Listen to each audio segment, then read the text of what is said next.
Hey all, welcome back to my channel. Alia Bhatt recipe தான் இந்த beetroot salad.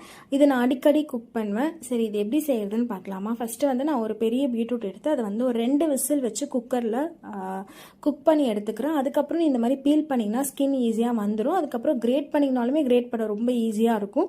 நல்லா ஃபுல்லாக கிரேட் பண்ணி எடுத்துக்கிறேன். ஆல்ரெடி அது குக்காக இருக்குது அப்படின்னு நீங்கள் ராவாக கூட செய்யலாம். பட் இந்த மாதிரி செஞ்சால் நல்லாயிருக்கும். நல்லா அதை கிரேட் பண்ணி எடுத்துக்கிட்டு இதை ஒரு பவுலில் ஆட் பண்ணிக்கலாம். இதுக்கு நம்ம ஃப்ரெஷ் கர்ட் ஆட் பண்ணிக்கலாம். நல்லா திக்கான கர்ட் ஆட் பண்ணிக்கலாம். கர்ட் ஆட் பண்ணி சால்ட்டு போட்டு நல்லா மிக்ஸ் பண்ணிக்கோங்க. இதுக்கு முக்கியமாக தாளிப்பு தான் சூப்பராக இருக்கும்.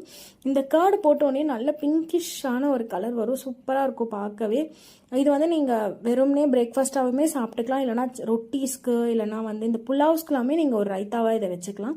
ஸோ இதுக்கு தாளிப்பு போட்டுடலாமா? அதுக்கு ஃபஸ்ட்டு கடாயில் கொஞ்சமாக எண்ணெய் ஊற்றி கடுகு, கடலைப்பருப்பு, உளுத்தம்பருப்பு, பொட்டுக்கடலை இல்லைனா வேர்க்கடலை, அப்படி இல்லைனா முந்திரி, இது எது வேணால் ஆட் பண்ணிக்கலாம். பச்சை மிளகாய் கொஞ்சம் கட் பண்ணி ஆட் பண்ணிக்கலாம். கருவேப்பிலை இதெல்லாம் போட்டு நல்லா வறுத்துக்கோங்க. இது அங்கங்கே க்ரன்ச்சியாக இருக்கும், சூப்பராக இருக்கும். அதனால் நான் கொஞ்சம் நிறையவே போட்டுப்பேன்.